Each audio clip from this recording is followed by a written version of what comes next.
आंबेडकर यांच्या आदर्श विचारांना प्रतिमांना प्रणाम करू आज या विशेष कार्यक्रमाला उपस्थित बनते तेवा धम्मो त्याचप्रमाणे बनते चंद्रकीर्ती आजच्या कार्यक्रमाचे अध्यक्ष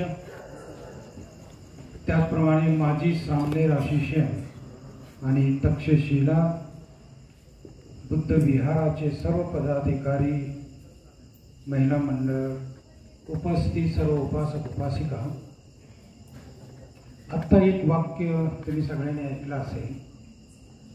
या ठिकाणी माननीय जे सर ते बोलत असताना असं म्हणाले की काय कारण असेल की लोक या कार्यक्रमाला विशेष येत नाही, परंतु मिरवणुका वगैरे असतात त्याच्यामध्ये मात्र मोठ्या प्रमाणात प्रचंड गर्दी दिसते। त्याच्या पाठीमागचं एक कारण मी तुम्हाला सांगतो। काय कारण असेल त्याचं एकच कारण आहे की जोपर्यंत बुद्धांचं तत्वज्ञान, बुद्धांचा मार्ग, धम्म जो आहे तो समजत नाही, त्याचं कल्चर, त्याची संस्कृती तोपर्यंत निर्माण होत असते। आता जी काही संस्कृती तयार झालेली आहे ती असं म्हणेल की ती बौद्ध संस्कृती नाही, ते अन्य लोकांचं अनुकरण आहे।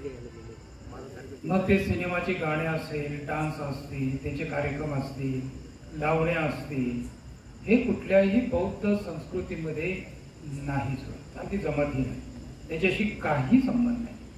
म्हणून जर बाबासाहेब आंबेडकरांचे थॉट्स आणि बुद्धांचे थॉट्स या आधारे संस्कृती निर्माण झाली का नाही तुम्ही बघायला पाहिजे। कारण बाबासाहेबांचे विचार विचाराच्या आधारावर संस्कृती निर्माण होते, बुद्धांचे विचार विचाराच्या आधारावर संस्कृती निर्माण होते, परंतु या महाराष्ट्रामध्ये ते स्वरूप दिसत नाही। त्याचं कारणच आहे की बऱ्याच लोकांना बाबासाहेबांविषयी श्रद्धा आहे, पण त्याला श्रद्धा म्हणता येणार ती अंधश्रद्धा आहे। बुद्धांविषयी त्यांच्या मनामध्ये काय भाव असेल, भाव म्हणाले, श्रद्धा नाही म्हणाले। त्याचं कारण आहे, कारण भगवान बुद्धांच्या धम्माच्या बाबतीमध्ये लग्न लावणं, गृहप्रवेश करणं एवढा कार्यक्रम सोडला तर त्यांचं कल्चर हे नसतं, त्यांचं सगळं दुसरं कल्चर असतं। आणि म्हणून या ठिकाणी खूप काम करण्यासारखं, खूप काम करायला पाहिजे। याची जी गोडी येत नाही, कारण ती गोडी जिभेची नाही ना, ती गोडी चित्ताची आहे, ती गोडी मनाची आहे। ते जे मनातच नसेल तर मन इकडे आकृष्ट कसं होणार। आणि बऱ्याच वेळेला असं होतं, प्रवचन सुरू झालं की लोकांना घर आठवतं, पाय हलायला लागतात, आळस यायला लागतो, जांभा यायला लागतात, आणि आता आपल्याला गेलं पाहिजे कारण घरचे लोक त्याच वेळेला वाट बघतात, बाकीच्या वेळेला वाट बघत नाही। 12 वाजू द्या, एखाद्या लावण्या वगैरे असतील तर मग ते बघायला लोक बसतात। आणि हे कल्चर आलेलं आहे तुमच्यामध्ये, हे कल्चर बुद्धिस्ट नाही, हे कल्चर थॉट्स ऑफ आंबेडकराशी संबंधित नाही। हे असे महापुरुष आहेत आपल्या समोर, इतके प्रचंड आदर्श आहेत की त्या आदर्शाचे तत्व मात्र आपल्या जीवनात उतरले पाहिजे, आणि ते जर उतरले तरच सामाजिक परिवर्तन, अन्यथा ते परिवर्तन शक्य नाही। म्हणून बाकीचं अनुकरण करणं आणि ते मोठ्या प्रमाणात जयंती साजरी करत असताना नाच गाणे या सगळ्याच्या गोष्टी आपण बघतो, त्याच्यामध्ये 50% माणसं पूर्ण धम्म मारो दम मध्ये असतात, आणि मग बाकीचे मग उपासिका आहेत, त्या उपासक आहेत, त्या डान्स मध्ये खूप आनंद देतात। कसला आनंद मला माहित नाही की आनंद कशाचा असतो, की ज्या वेळेला त्या महापुरुषाच्या नुसार जर आपण ते थॉट्स उतरत असेल, विचार उतरत असतील त्या कल्चरमध्ये, तर तो आनंद व्यक्त करता येतो। पण तसं दिसत नाही ना, कारण त्यांचे थॉट्स वेगळे आहेत आणि ह्यांचं कल्चर वेगळं आहे। मग ते कल्चर ह्यांच्याशी संबंध आहे का, तर कधी आपण म्हणता येणार नाही की हे बुद्धिस्ट कल्चर आहे किंवा हे बाबासाहेबांचा मार्ग आहे असं म्हणता येणार। हे वेगळंच काय करा, आणि हे वेगळं जी विकृती, ही संस्कृती नाही, ही जी विकृती आपण आलेली आपल्या समाजामध्ये ते दूर करणं आपल्या सगळ्यांचं काम आहे। त्याला वेळ लागेल। तुम्ही पाहता की ज्या वेळेला बाबासाहेब आंबेडकर 14 ऑक्टोबर 1956 धम्मदीक्षा घेतली त्यावेळेचा समाज आणि आजच्या समाजामध्ये असं म्हणूया की जवळपास 25% फरक आहे, पण 100% याला जरा वेळ लागेल. आणि त्याच्यामध्ये जोपर्यंत प्रामुख्याने या समाजात काम करणारी जी लोक आहेत ना, जसं भंतीजी आहेत, समाज सुधारक आहेत, लीडर आहेत, नेता ज्यांना आपण म्हणू, त्यांच्यामध्ये हे थॉट्स आले पाहिजे, त्यांच्यामध्ये बुद्ध विचार आला पाहिजे, त्यांच्यामध्ये बाबासाहेबांचे थॉट्स आले पाहिजे. तेव्हा जर थॉट्स बौद्धिक स्तरावर जर आलेच नाही तर तो आचरणाचा भाग बनत नाही ना. आणि म्हणून आता तुम्हाला एक गोष्ट लक्षात येईल की या कार्यक्रमाला लोक जास्त येत नाही, प्रवचनाला कमी, लावण्याला जास्त, डान्सला जास्त, या सगळ्या गोष्टी गोंधळ घालायला जास्त. मग हे काय कारण काय असेल तर एवढंच आहे की त्यांच्या बौद्धिक स्तरावर हे जोपर्यंत तत्वज्ञान जाणार नाही, जोपर्यंत त्याचा आचरणाचा भाग बनणार नाही. ते बाकीचं सहज गेलेलं आहे, सहज प्रवृत्ती आहे ती माणसाची जी काही आनंद घेण्याची जी प्रवृत्ती आहे ती त्याच्यात निगडीत आहे. मग त्याच्यामध्ये चांगलं, कुशल, अकुशल हा भाग त्याच्यामध्ये नसतो. माणसाला आनंद मिळेल त्याच्यामध्ये जातं, एन्जॉय झाला पाहिजे, आनंद मिळाला पाहिजे, लोक आले पाहिजे, अशा पद्धतीचं पद्धत. याच्या पद्धतीने मी असं म्हणेन की प्रामुख्याने लीडर लोक दोषी आहेत. कारण मी खूप लहानपणापासून या सगळ्यांचं निरीक्षण करतो. जेव्हा जयंती असेल तर हे जे लीडर असतात, नेता असतात, त्यांना एक नशा असते, माणसाची नशा असते. माणसं आली तर त्यांना एक असं वाटतं की काहीतरी स्फूर्ती आहे. जसं एखादा दारू पेलेला माणूस नशेत असतो तसं लीडर सुद्धा असतात. त्यांना गाडीमध्ये उतरताना बघा तुम्ही 3-4 ठिकाणी डोलतच येतो. त्याला नशा असते, त्याची गुर्मी असते त्याच्याकडे की मी कोणी तर आहे आणि मला लोक सत्कार करतायत, सन्मान करायचा. एक प्रकारची खूप मोठी मानसिक नशा तयार होते. आणि मग अशा प्रकारचे जे नेते आहेत लोक जमा करण्यासाठी मग त्यांचे कार्यक्रम वेगळे असतात, महापुरुषांचे कार्यक्रम. मग महापुरुषांचे कार्यक्रम काय आहेत? फक्त हार घाला, मेणबत्ती लावा, अगरबत्ती लावा. जे बौद्ध कल्चर आहे तेच कल्चर इथं ते करत असतात, ज्याच्यात बुद्धांची, बाबासाहेबांची काही संबंध नाही. म्हणून बाबासाहेबांचा जय जयकार करण्यापेक्षा, बाबासाहेबांनी स्पष्ट आपल्या भाषणात म्हणलेलं आहे, माझा जय जयकार करण्यापेक्षा मी सांगितलेली कामं करणं सगळ्यात महत्वाचे आहे. बाबासाहेबांना हार, तुर, फोटो याच्यामध्ये बाबासाहेब नाहीत, बुद्धही या मूर्ती वगैरे फोटोमध्ये नाहीत, त्यांच्या विचारामध्ये.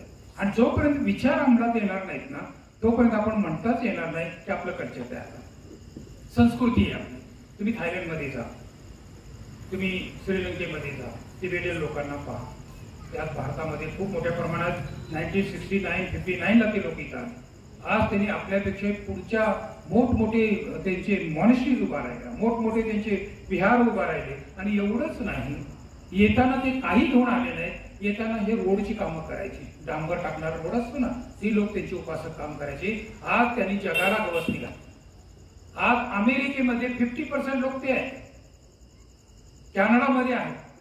अशा वेगवेगळ्या चांगल्या चांगल्या प्रदेशामध्ये ते लोक वास्तव्य करतात, कारण त्यांनी बुद्धांचे विचार आणि बाबासाहेबांचे विचार अंमलात आणले. जर तुम्हाला बुद्धांचे विचार आणि बाबासाहेबांचे विचार अंमलात आणायचे असेल तर तुमचं डोकं वैज्ञानिकच असलं पाहिजे, तुमचं शिक्षण विज्ञानातच झालं पाहिजे. तुमचं शिक्षण आधुनिक जेवढे शास्त्रज्ञ होऊन गेले त्यांचे रिसर्च पेपर तुम्हाला माहीत असले पाहिजे. विज्ञानाची सांगड घालणं खूप आवश्यक आहे. अल्बर्टाईन आपल्या भाषणात म्हणतात त्यांचा समाज दलित होता, यहुदी लोकांमध्ये बोलतो. त्यांना देश पण नव्हता. ते इतके त्यांचा छळ किंवा बाकीचे लोक करत असत. इथे जर्मनमध्ये किंवा अन्य देशामध्ये, भारतामध्ये पण ते लोक आहेत, लाल देऊळ वगैरे ते यहुदी लोकांचं. यहुदी लोक दलित लोक होते, गरीब लोक होते. त्यांच्यामध्ये कुठल्याही प्रकारची जागृती नव्हती. पण नंतर त्यांनी एवढी जागृती केली. पहिलं त्यांनी काम केलं, वैज्ञानिक जे रिसर्च होते, वैज्ञानिक जी काही प्रगती होती त्याच्याशी त्यांनी त्यांच्या समाजाला सांगड घातली. आणि आज जगामध्ये ते लोक वैज्ञानिक आहेत, वैज्ञानिक शोधामध्ये आहेत. एवढंच नाही, जगाचं अर्थशास्त्र त्यांच्या हातात आहे. पण ते किती खालच्या दर्जा, त्यांना लोक नाव ठेवायचे. आता जे पाहता की दोन्ही देशाच्या मध्ये ते लोक अडकले. आज युद्ध चालू आहे, मिळालेला देश बी त्यांचा काही उपयोगाचा नाही त्यांना. आज सगळ्या स्ट्रगल करणारे ते लोक आहेत. आणि अल्बर्टाईन म्हणतात स्ट्रगल केल्यामुळेच माणसाला शक्ती येते, स्ट्रगल केल्यामुळेच माणसाला एक प्रकारचा मार्ग सुचतो. आणि तुम्ही सुद्धा बाबासाहेब आंबेडकरांकडे पहा की ते अशा परिस्थितीतून आले आणि ते आज कुठे गेले. आज त्यांच्याकडे बोट दाखवायचं म्हणजे खूप कठीण काम आहे. एवढं आदरणीय आणि सगळ्या समाजातील लोक, सगळेच भारतीय, बाहेरच्या देशातले लोक बाबासाहेब आंबेडकरांचे विचार आणि बाबासाहेबांना मांडताना दिसतात. ते विचार वाचल्यामुळे, विचार जोपर्यंत वाचणार नाही, विचार जोपर्यंत आपल्या डोक्यात जाणार नाही, तोपर्यंत आचरणाचा भाग कधीच पडत नाही. म्हणून भगवान बुद्धांनी सुद्धा प्रथम स्थान दिलं श्रुत मे प्रज्ञा. भरपूर ऐकलं पाहिजे, भरपूर श्रवण केलं पाहिजे. इंद्रियाच्या मार्फत जे ज्ञान आहे त्या बुद्धीमध्ये संकलन केलं पाहिजे. पहिल्यांदा प्रथम जी पायरी असते ज्ञानाची ती असते इंद्रियाचं ज्ञान, इंद्रियाच्या मार्फत होणारं ज्ञान. डोळ्यांनी पाहणं, कानाने ऐकणं, जिभेनी चव घेणं, नाकाने जे गंध वगैरे आहे आणि शरीरात त्वचेनी स्पर्श आहे आणि मनाने मनोधर्म जे मनात चाललेले विचार, तर्क वितर्क, आपला जो स्वभाव आहे त्याला लक्षात घेणं. अशा या 6 इंद्रियाच्या मार्फत 6 विषय जे असतात त्याचं जी 6 प्रकारची बुद्धी असते त्याचा विकास केला पाहिजे. भगवान बुद्ध 6 प्रकारची बुद्धी म्हणतात. एक प्रकारची 6 प्रकारची बुद्धी आपल्याला असते. त्याला रूप संज्ञा, गंध संज्ञा, शब्द संज्ञा, रस संज्ञा, स्पष्टवे संज्ञा, मनोधर्म संज्ञा. संज्ञा म्हणजे बुद्धी. म्हणजे 6 प्रकारची बुद्धी आपल्याला विकसित करायची. ते फक्त पुस्तकी ज्ञानात नाही होणार, ऑब्झर्वेशन. सिद्धार्थ गौतम लहानपणापासूनच या निसर्गाचं ऑब्झर्वेशन करत असतात. अल्बर्ट आइन्स्टाईन म्हणतात बाकीचे धर्म आणि बुद्धिझम मध्ये खूप फरक आहे. बुद्धिझम पूर्ण वैज्ञानिक, पूर्ण सायंटिस्ट. आणि म्हणून तुम्हाला जोपर्यंत सायंटिस्ट डोकं नाही, या मुलांना जोपर्यंत सायंटिस्ट डोकं येणार नाही, तोपर्यंत वैज्ञानिक जे काही विचार करण्याची पद्धत आहे ती भगवान बुद्धांकडे. आणि म्हणून हा धर्म ज्यांच्या हातात दिलाय. 2-3 लोकांचं वक्तव्य तुम्हाला सांगतो. एकाचं वक्तव्य मी ऐकलं. एक जर म्हणाला, ते आचार्य जे मला वाटतं युट्यूबवर त्यांची भाषणं वगैरे असतात, ते काय म्हणाले, गरीब लोक बुद्धांकडे कधीच येत नाही. का म्हणाले असते? कधी कधी खरं वाटतं. कारण भगवान बुद्धांच्या इतिहास जर तुम्ही पाहिला, राजे महाराजे राजपुत्रच बुद्धांकडे आहे. सगळ्यात जास्त या भारतामध्ये सगळ्या क्षत्रियांनी बौद्ध धर्म स्वीकारला. मग ते महाराष्ट्रातले असो, एकेकाळी तुमचेही महार समाजाचे लोक क्षत्रिय होते. तुम्ही वाचा, इतिहास वाचा, मग कळेल. तर या ठिकाणी सगळ्या क्षत्रियांनी बौद्ध धर्म स्वीकारलेला. क्षत्रिय सगळे बुद्ध धर्माकडे आलेले होते. भगवान बुद्धांचं महापरिनिर्वाण झालं तेव्हा 8 राजे उपस्थित होते त्यांच्या अस्थी घेण्यासाठी. भगवान बुद्धांकडे येणारे जास्तीत जास्त लोक श्रीमंत घराण्यातले होते, एक. आणि दुसरं, बुद्धिवान लोक भगवान बुद्धांकडे आले. ब्राह्मण समाजाचे लोक त्या काळचे खूप बुद्धिवान लोक होते. ते रिसर्च करत होते, काय त्यांच्याकडे ज्ञान होतं आणि त्यामुळे ते लोक जास्त. गया काश्यप, उर्वेला काश्यप, नदी काश्यप, जवळपास 2000 हे ब्राह्मण समाजाचे पहिले बुद्धांना येऊन मिळाले. सुरुवातीचे 5 मध्ये कौंडिन्य, महाना, अश्वजी, भद्र, बप्प हे 5 लोक तुम्ही जर पाहिलं तर हे सगळे ज्ञानवान लोक आहेत. तर या ठिकाणी भगवान बुद्धांकडे आकृष्ट होणारे जे लोक आहेत, ज्यांच्याकडे खूप सुबत्ता आली, ते लोक भगवान बुद्धाकडे आकृष्ट झाले. आणि ज्यांच्याकडे खूप ज्ञान आहे, बुद्धिवान लोक आहेत, ते भगवान बुद्धाकडे आकृष्ट झाले. पहा, ते वैज्ञानिक पहा, फिलॉसॉफर पहा, बाबासाहेब आंबेडकरांना घ्या. ओशोंचं वाक्य मला खूप आवडतं. मी ओशोच्या एका भाषणात किंवा ग्रंथात वाचलेलं आहे. ते काय म्हणतात, एवढ्या लोकांनी बौद्ध धर्म स्वीकारला 1956, पण ते म्हणतात मी एकालाच बुद्धिस्ट म्हणतो आणि ते बाबासाहेब आंबेडकर. बाकीच्या लोकांना म्हणायला तयार नाही. काय कारण असेल? कारण त्यांना कळालंच नाही बुद्धिझम. फक्त लग्न, वरचं भाग आहे, बाकी काही नाही. बाबासाहेबांना बाहेरच्या रूम मध्ये लावलेला आहे फोटो, बुद्धांचा लावलेला आहे. त्यांना त्यांच्या घरात जर ग्रंथ पाहिले तर एकही ग्रंथ बुद्धांचा आणि बाबासाहेबांचा मिळत नाही. काय करता होते? तुमचे महापुरुष ज्ञानासाठी पूर्ण आपलं आयुष्य वेचणारे भगवान बुद्ध पूर्ण बोधात्मक ज्ञान, हे वैश्विक ज्ञानाविषयी पूर्ण आपलं घर त्यापासून ते पूर्ण महापरिनिर्वाण पर्यंत आपलं जीवन त्यांनी व्यतीत केलेलं आहे. आणि तुम्ही त्यांच्या अन्वयात आपण काय करतो ते बघायला पाहिजे. ज्ञानाशिवाय नाही. पण मला एक आहे, अल्बर्ट आइन्स्टाईनचं वक्तव्य खूप पटतं. त्याचं कारण त्यांचा समाज ही दलित समाज होता, गरीब समाज होता, तेव्हा उपेक्षित समाज होता. पण त्या समाज आज या भारतात नाही, देश या जगामध्ये नंबर 1चा समाज आहे. त्याच्याकडे अर्थ आहे, ज्याच्याकडे ज्ञान आहे, काही विज्ञान आहे, अशी लोक ते झालेले आहेत. आणि बाबासाहेबांना हेच अभिप्रेत होतं, माझे लोक कुठे गेले पाहिजे? उच्च पदावर गेले पाहिजे. माझे लोक उच्च स्तरीय झाले पाहिजे. हे बाबासाहेबांना अभिप्रेत आणि बुद्धांना हेच अभिप्रेत आहे. भगवान बुद्धांना अंधश्रद्धा अभिप्रेत नाहीये, पूजा अर्चा अभिप्रेत नाहीये. हे वरचा भाग आहे, वो बाकीचा भाग आहे की ज्या लोकांना काही तत्वज्ञान कळत नाही, त्यांना डोकं वाकल्याशिवाय दुसरा उपयोग होत नाही, पण ज्यांची बुद्धिमत्ता असते त्यांना डोकं चालवल्याशिवाय दुसरा उपयोग नसतो.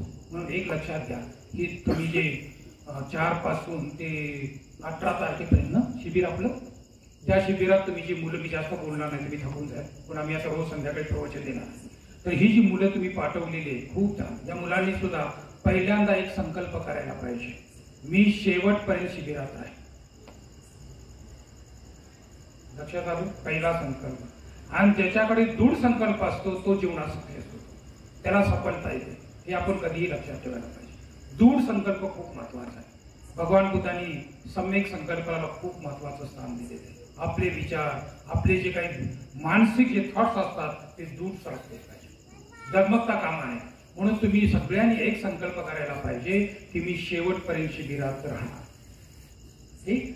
आणि या ठिकाणी बुद्धांचा एक सिलेबस आहे, त्याच्यावर मी नंतर बोलेन, आता बोलणार नाही कारण मग जास्त वेळ जाईल. बुद्धांचा सिलेबस आणि आधुनिक स्कूल, कॉलेज, युनिव्हर्सिटीचा सिलेबस याच्यामध्ये खूप मोठा अंतर आहे. तुम्ही पहा, भगवान बुद्धांच्या या सगळ्या उपदेशावर आधारित नालंदा, तक्षशिला, विक्रमशिला, औदनपुरी किती युनिव्हर्सिटी, 12 युनिव्हर्सिटी या भारतात तयार झाल्या. आणि ग्रीक पासून इकडे तिबेट, चायना, जपान पर्यंत हे सगळे लोक त्या ठिकाणी शिक्षित होण्यासाठी येत असत. भगवान बुद्धांचा सिलेबस आपल्याला माहित नाही, भगवान बुद्धांची शिक्षण पद्धती आपल्याला माहित नाही. ती जर शिक्षण पद्धती दिली तर तुमची मुलं बुद्धिवान नव्हे प्रज्ञावान होती, यथार्थ ज्ञानापर्यंत लोक जातील. आणि म्हणून मी उद्या बाकीचं बोलत राहीन, आज काही जास्त बोलणार नाही. फक्त एवढंच म्हणेन, तुम्ही ज्या मुलांना इथं पाठवलेलं आहे त्यांना या 15 दिवसात 10 दिवसात लागणारी सामग्री तुमच्यापासून आली पाहिजे. दान, भोजन दान, नाश्ता 2 टाइमचा हे तुम्ही दिलं पाहिजे. कारण हे काही कमिटी जी आहे, जरी यांनी 1971-72 पासून त्यांची कामं सुरू असली तरी काय सगळं घरातून देणार नाहीत. त्यांनी त्यांचा वेळ देतील, मेहनत देतील, थोडंफार द्रव्यदान देतील, पण सगळ्यांनी मिळून हे कार्य सांभाळायचं असतं. शिबिर सांभाळण्याचा एक सगळ्यात महत्वाचा भाग आहे. तर तुम्हाला हे सगळं सांभाळायचं कधी विसरता कामा नाही. तुम्हाला दान द्यायचं आहे, भोजन दान तुम्हाला द्यायचं आहे, द्रव्यदान तुम्हाला द्यायचं आहे, तुम्हाला लागणारा जे काही खर्च आहे तो तुम्हाला द्यायचा आहे. म्हणून एक पहिल्यांदा दान वृत्ती. भगवान बुद्ध जेव्हा प्रवचन द्यायचे ना, पहिल्या प्रवचनाचा त्यांचा भाग असेल दान, मग शील. दानावर शिलावर प्रवचन देऊन मग ते गंभीर प्रवचनाकडे, सूक्ष्म प्रवचनाकडे, तत्वज्ञानाकडे ते वळत असत. म्हणून आपण एक पहिला की सामाजिक जे आपलं कर्तव्य आहे, दानाचा भाग खूप महत्वाचा आहे. बाबासाहेबांनी तर म्हटलेलं आहे, धम्मकार्यासाठी आपल्या उत्पन्नातील 20वा भाग दान. आज तागायत कोणी दान देत नाही, 20वा भाग दान देत नाही.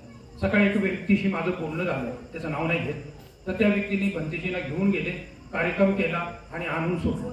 तर मी त्यांना फोन केला, तुम्ही दान द्यायला पाहिजे ना, कारण माझ्याकडे जवळपास 13 भंतीजी आहेत आणि ही सगळे 13 भंतीजी स्कूल, कॉलेज, युनिव्हर्सिटीमध्ये शिक्षण घेत आहेत आणि सगळे इंग्लिश मीडियम मध्ये आहेत आणि सगळे वैज्ञानिक शिक्षण घेत आहेत. मग यांना सगळ्यांनी ओपन मध्ये ऍडमिशन आहे, कॅटेगरीमध्ये नाही, त्याला कुठली फी माफ नाही. तर आम्ही जे आलेल्या दानातून सगळं चालवतो. मग त्यांना मला तुम्ही दान दिलं ना, तर देतो म्हणला. 1 महिना गेला, पुन्हा मी त्याला फोन केला, तरी तो म्हणला मी येतो, आज येतो, आला. अशा प्रकारची उपासक आहेत, त्यांना दानाचं महत्वही कळत नाही. त्यांना वाटतं की दान दिलं म्हणजे आपण खूप मोठा उपकार केला. त्यांनी मला एक तत्व समजावून सांगितलं, आमची इच्छा असेल तर आम्ही देऊ, एवढं त्याला माहित आहे. परंतु भगवान बुद्ध कंपल्सरी दानाचा भाग ठेवतात, त्याला माहित नाही की भिक्खूंना दान द्यायचं असतं, भिक्खूंना भोजन दान, वस्त्रदान, हे सगळ्या गोष्टी द्यायच्या असतात. भगवान बुद्धांकडे त्याच उपासकाकडे गेले. त्यांनी पहिल्यांदा भगवान बुद्धांना विनंती केली आणि म्हटलं की आज आमच्याकडे भोजन दानासाठी या. तेव्हा भगवान बुद्ध गेलेत ना. असंच कुठं टाइमपास करायला थोडी गेलेले आहेत. की आपल्या जीवनामध्ये जे काही आपण करत असतो त्याच्यामध्ये जे काही सपोर्टिंग उपासक उपासिकांनी करायचं असतं. म्हणून या ठिकाणी तुम्हाला हे सगळं शिबिर 18 तारखेपर्यंत सांभाळायचं आहे. तुम्हाला सगळ्यांना मदत करायची आणि संध्याकाळच्या जे प्रवचनासाठी ना वेळ काढून या, आलं पाहिजे, प्रवचन ऐकलं पाहिजे. हे जसं या ठिकाणी सर म्हणाले, मला त्यांचं वाक्य खूप आवडलं. सुरुवातीला खूप मोठा फटका त्यांनी प्रवचनातून दिला आणि तो फटका मलाही आवडला, कारण मी पण याच्यावर खूप चिंतन आणि मनन करतो. त्याचं एकच कारण आहे, हे सगळं जे जयंतीचं कल्चर, बुद्ध जयंतीचं कल्चर, बुद्ध जयंतीला लोक येत नाही, तुम्ही का मिरवणूक काढा, नाही कमी असणार. आंबेडकर जयंतीला भरपूर येतात, औसे गौसे नवसे अशा प्रकारची भरपूर यात्रा भरते ना, तशी यात्रा असते. परंतु ते असं म्हणता येईल की आपलं कल्चर नाही. ते बाबासाहेबांचे थॉट्स नाही, ते बुद्धांचे थॉट्स नाही. जोपर्यंत या भौतिक स्तरावर थॉट्स येणार नाही तोपर्यंत कल्चर कधीच बनणार नाही, ही विकृती कधीच जाणार नाही. आपल्याला प्रयास करावा. एवढं बोलून या ठिकाणी थांबतो. तुम्ही शांतपणे ऐकला. धन्यवाद.